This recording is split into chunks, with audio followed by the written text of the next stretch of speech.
ನಿಖಿಲ್ ಕುಮಾರಸ್ವಾಮಿ ಅವ್ರನ್ನ ಮಾತಾಡ್ತಾ ಹಲವಾರು ಮುಖಂಡರು ನಾವು ಮಾತಾಡ್ತಿರ್ತೀವಿ, ಅವರು ನಮ್ಮ ದೇವೇಗೌಡರ ಕುಡಿ ಅಂತೇಳಿ. ಆದರೆ ನಾವೆಲ್ಲರೂ ಸನ್ಮಾನ್ಯ ದೇವೇಗೌಡರ ಕುಡಿಗಳನ್ನಂಥದ್ದು ನನ್ನ ಭಾವನೆ.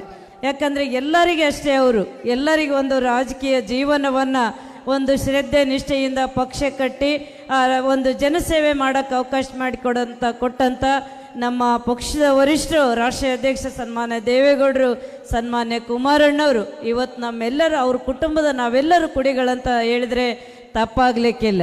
ಇವತ್ತು ನೋಡ್ರಿ, ನಾನು ನಿನ್ನೆ ಬಂದಂಥ ಸಂದರ್ಭದಲ್ಲಿ ನಿಜವಾಗ್ಲೂ ಶಾರದಾ ಪುರನಾಯ್ಕ ಮೇಡಮ್ ಅವರ ಒಂದು ಅಭಿಮಾನಿಗಳು, ಪಕ್ಷದ ಮುಖಂಡರು ನನ್ನ ಒಂದು ಮನೆ ಮಗಳ ಥರ ನೀವೆಲ್ಲರೂ ಗೌರವಿಸಿ ನನ್ನ ಸ್ವಾಗತ ಮಾಡ್ಕೊಂಡು ನನಗೆಲ್ಲ ಇಲ್ಲಿವರೆಗೆ ಕೂಡ ನನ್ನೆಲ್ಲ ಮಹಿಳಾ ಅಕ್ಕ ತಂಗಿಯರು ಇವರೆಲ್ಲರಷ್ಟು ಪ್ರೀತಿ ತೋರಿಸಿರಿ. ನೀವು ಈ ಋಣನ ನಾನು ಯಾವತ್ತೂ ಮರೆಯೋದಿಲ್ಲ, ಸದಾ ನಾನು ನಿಮಗೆ ಋಣಿಯಾಗಿರ್ತೀನಿ.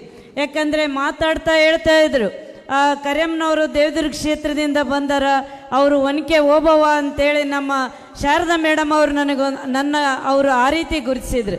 ನಾನೇನು ಅನ್ಕೊಂಡೆಪ್ಪ ಅಂತಂದರೆ, ನಿಜವಾಗ್ಲೂ ಆ ರೀತಿ ನಾನಿಲ್ಲ. ಆದರೆ ಆ ಒಂದು ವೀರ ವನಿತೆ ಒನಕೆ ಓಬವ್ವನ ಕೈಯಲ್ಲಿ ಮರದಿಂದ ಮಾಡಿದ ಒನಕೆ ಇತ್ತು.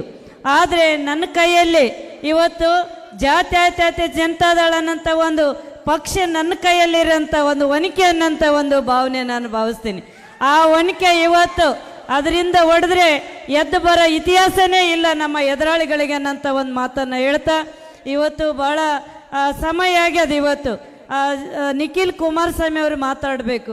ಅವ್ರು ನೋಡ್ರಿ, ನಿಜವಾಗ್ಲೂ ತ್ಯಾಗಮಯಿ ಅವರು ಯುವ ನಾಯಕರು. ಯಾಕಂದರೆ ಅವ್ರನ್ನ ನಾವು ಭಾಳ ಸಲ ನೋಡ್ಬೇಕಂತೇಳಿ ಕಾಯ್ತಾ ಇದ್ದೀವಿ ನಾವು. ಅವಾಗ ಅವರು ಸಿಗ್ತಾ ಇದ್ದಿಲ್ಲ. ಆದರೆ ಅವರೊಂದು ತೀರ್ಮಾನ ಮಾಡಿ ಇಡೀ ರಾಜ್ಯಾದ್ಯಂತ ಇದೇನು ಜನರೊಂದಿಗೆ ಜನತಾದಳ ಅನ್ನೋಂಥ ಒಂದು ಕಾರ್ಯಕ್ರಮವನ್ನು ಹಾಕ್ಕೊಂಡು ಇವತ್ತು ಯುವಕರನ್ನ ಉರಿದುಂಬಿಸಿ ಮುಂದಿನ 2028ಕ್ಕೆ ನಮ್ಮ ಪಕ್ಷನ ಅಧಿಕಾರಕ್ಕೆ ತರಬೇಕು ಅನ್ನೋಂಥ ಒಂದು ಕಂಕಣಬದ್ಧ ಕೆಲಸ ಮಾಡ್ತಾರೆ. ತಾವೆಲ್ಲರೂ ಅವ್ರಿಗೆ ಕೈ ಜೋಡಿಸ್ರಿ. ಎಲ್ಲರೂ ನಮ್ಮ ಪಕ್ಷದ ಸದಸ್ಯರಾಗ್ರಿ, ಸದಸ್ಯತ್ವ ನೋಂದಣಿ ಮಾಡಿರಿ. ಇಂಥ ಒಂದು ಯಶಸ್ವಿ ಕಾರ್ಯಕ್ರಮ ನಿಜವಾಗಲೂ ನನ್ನ ಒಂದು ಹೆಮ್ಮೆಯ ವಿಷಯ ಅಂತ ನಾನು ಹೇಳ್ತಾ